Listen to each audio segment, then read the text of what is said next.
CBN e a Tecnologia, com Gilberto Sudré.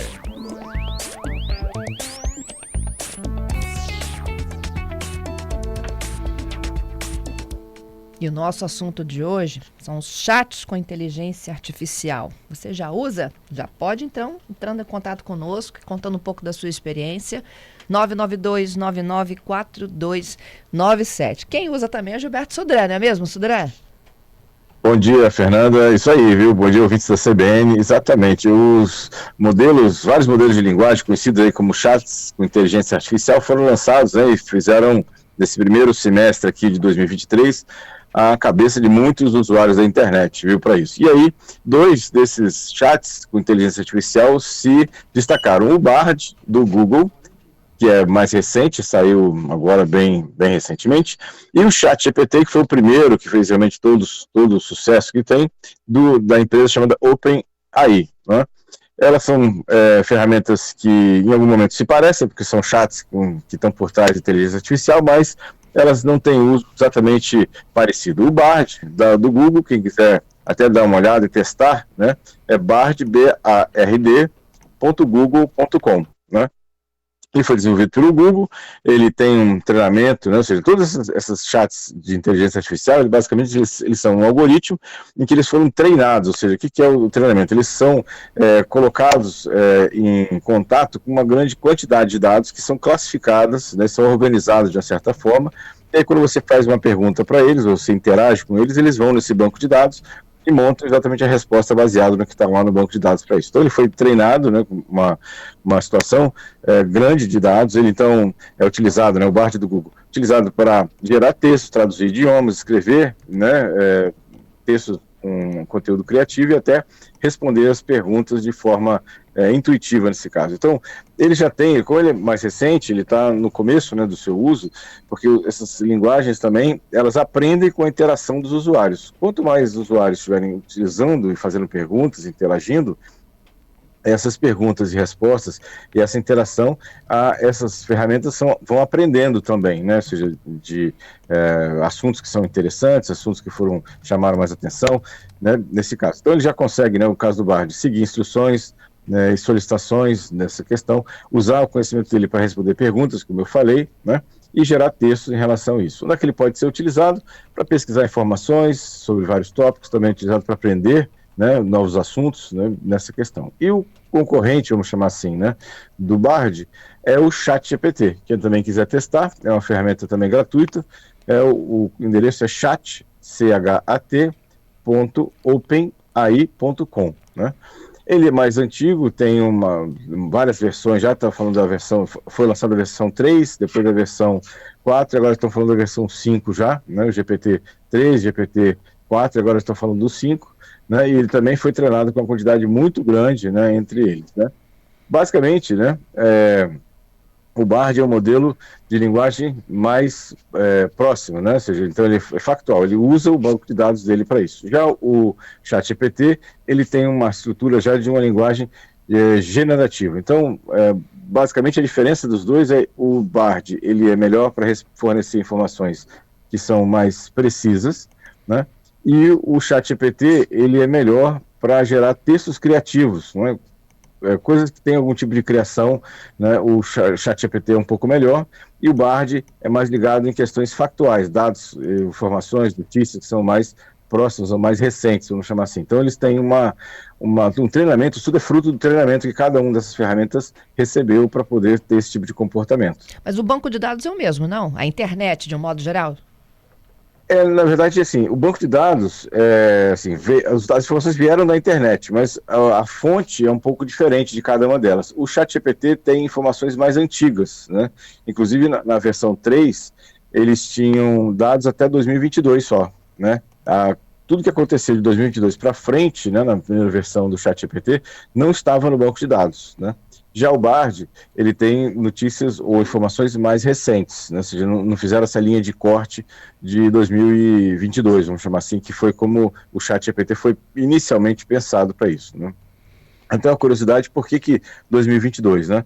porque os criadores do ChatGPT, eles queriam usar como treinamento da ferramenta dados que não tivessem a influência das inteligências artificiais. Como o ChatGPT foi lançado no finalzinho de 2022, em dezembro, né, e começou realmente a fazer sucesso em 2023, eles fizeram uma linha de corte e disseram assim, olha, até aqui, em dezembro de 2022, não existia ferramenta de inteligência artificial disponível. Então,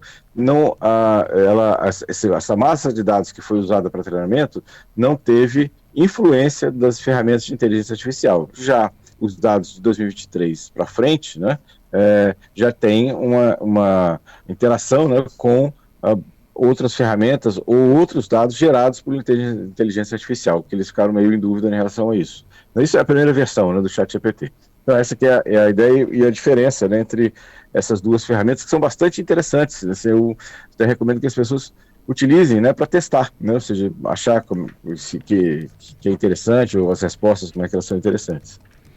Pois é, e tem muita gente que está usando errado, viu? Exatamente. Usando o ChatGPT para produzir conteúdo que não seja criativo.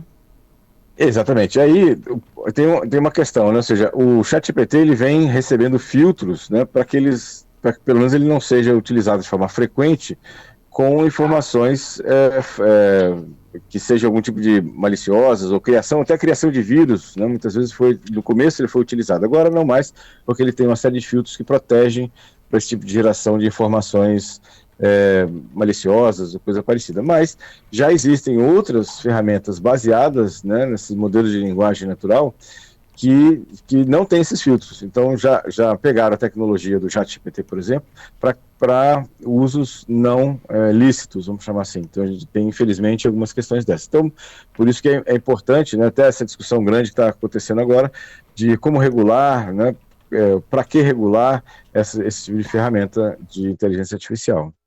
A pergunta aqui do Giovanni é muito legal. Ele pergunta qual dos dois só fala a verdade, exclusivamente a verdade. É bem complicado, viu, Giovanni?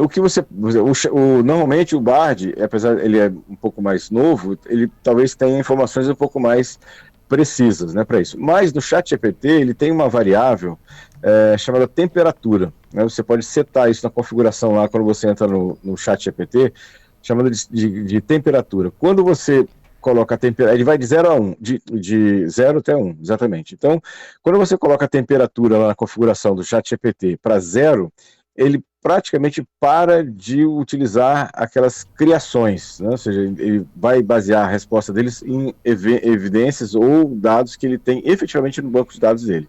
Quando você coloca a temperatura mais próximo de 1, então 0.8, 0.9, ele é extremamente criativo, literalmente ele inventa um monte de coisa, né? Ou seja, que com a base de dados que ele tem, ele inventa um monte de situações que pode ser interessante também se você está querendo fazer um texto mais criativo. Então você pode inclusive ajustar esse nível, né, de criatividade, vamos chamar assim, que o ChatGPT tem. Então tá, já aprendemos muito, viu? Vamos pro golpe, tá aí? O golpe tá aí. Qual é o golpe da Muito semana, bem. Gilberto? O golpe da semana, Fernando, como a gente sabe, os golpistas eles sempre se aproveitam de notícias ou eventos que fazem muito sucesso para aplicar os seus golpes. E aí a gente tem basicamente, né, os filmes que fizeram muito sucesso da Barbie, né, e o filme do Oppenheimer, que é o cientista físico que inventou, né, a bomba atômica, e aí os golpistas estão utilizando esses motes, né, essas situações, para aplicar golpes. Basicamente o golpe os criminosos estão oferecendo algum tipo de download desses filmes, ou então bonecas da Barbie, né, e cobrando por isso, né? E aí, basicamente, ao clicar nesse anúncio, né, tanto do filme da Barbie quanto do filme do Oppenheimer, o usuário, ou seja, a vítima, é redirecionado ao formulário, que pergunta uma série de informações pessoais e bancárias, né? E aí o golpista, ou ele pede algum tipo de cobrança para ter, né, teoricamente, acesso a esses filmes de streaming, ou ele usa esses dados pessoais, né, que o usuário forneceu nesse formulário para fazer algum tipo de crediário, o cartão de crédito, abrir uma conta corrente em relação a isso. Então, muito cuidado com essas ofertas, né, ou seja, essas propagandas usando o tema do filme da Barbie e o tema do filme do Oppenheimer. Tem sempre uma oportunidade, né? Algo acontecendo para que o hacker se infiltre no esquema desse. Exatamente, os golpistas sempre utilizam de temas que estão fazendo sucesso no momento, né? Então, ou seja, pode ser, né, um jogo de futebol, pode ser um show, né, vendendo ingressos falsos, que não existem, pode ser a questão dos filmes, pode ser um evento, né, na sociedade que chamou atenção. Tudo isso pode ser um motivo dos atacantes, dos golpistas, utilizarem para aplicar os seus golpes. Aqui, o Twitter mudou, né, de aparência nos smartphones, porque me contaram que na plataforma de computador já tinha entrado o X. Isso, exatamente. Agora, nos smartphones também aparece o logotipo do passarinho, agora é um X, né, nesse caso, né? E aí, até o Elon Musk mudou, né? Não era mais tweet, ele chamou de post, né? Não era mais, depois que mudou para o X, não era mais tweet, você fazia um tweet, você fazia um post. Só que a reação foi tão grande que ele voltou atrás e também continua se chamando de tweet, né? As mensagens que você manda para a rede social, né? Vamos ver. Tem muita coisa pela frente, viu? Porque o uso do X, inclusive, está sendo questionado por muitas empresas que já tinham feito a reserva, né, ou o registro da marca X. Então, a Microsoft tem, o próprio Meta tem uma marca, registro de marca do X também para algumas utilizações. Então, isso aí vai render, viu? Vai render bastante aí. O cara tem que ter muito dinheiro mesmo para tentar destruir uma marca consolidada, né? Exatamente, assim, os anunciantes estão fugindo, né, do antigo tweet. Os usuários também. Usuários também. Assim, a avaliação que eu tinha lido numa matéria é que o Twitter, o antigo Twitter, né, agora o X, já está valendo praticamente metade do que ele valia na compra, né? Ou seja, então até desvalorizou, foi um péssimo investimento, né? Pelo menos até agora, um péssimo investimento feito, porque quase mais de 40% de deságio, né, quando nesse valor agora atual do Twitter, em relação ao que o Elon Musk pagou lá na compra do Twitter. Vou chamando a Adalberto aqui, que tem uma experiência com o X. É isso, bom dia, Gilberto, tudo jóia? Bom dia. Olha, bom dia, Adalberto. Uma dúvida que eu fiquei, Gilberto, é à medida que o aplicativo vai sendo atualizado. Porque, por exemplo, eu tô vendo relatos na minha timeline ainda de pessoas que estão dizendo que quando você clica lá no Twitter não tá aparecendo ainda o X, que tá aquele ícone ainda do passarinho do Twitter. Então, essa atualização do Twitter, agora que tá virando X, vai acontecendo à medida que a gente vai atualizando o aplicativo ou é automático? Na verdade, a atualização é automática, né? Só que como são muitos usuários, eles não mandam uma atualização para todos os usuários de uma única vez. Então, eles vão escolhendo por região ou por data de instalação. Eles têm alguns critérios e, aos poucos, esses aplicativos vão sendo automaticamente atualizados, né? Normalmente, automaticamente. Aí, você, uma hora, vai abrir lá o seu smartphone e vai se deparar lá com o ícone, que não é mais do passarinho, né, e agora é o X, né. No meu aparelho, inclusive, aqui já foi atualizado. Agora o ícone que aparece lá é o ícone do X, não o ícone do passarinho mais. Então, você dormiu com um passarinho, acordou com o X e olhou para o smartphone e falou, que coisa é essa? Eu não baixei nenhum X, né? É mais ou menos por aí, Fernanda, exatamente, viu? Que coisa. Gilberto, obrigada, viu? Até sexta com mais destaques aqui nosso da tecnologia. Obrigado, Fernando. Obrigado aos ouvintes pelas participações. Um excelente continua da semana aqui até sexta-feira. Sexta-feira estamos de volta com mais tecnologia. É isso. Até lá. Um abraço para você. Até lá. Um abraço.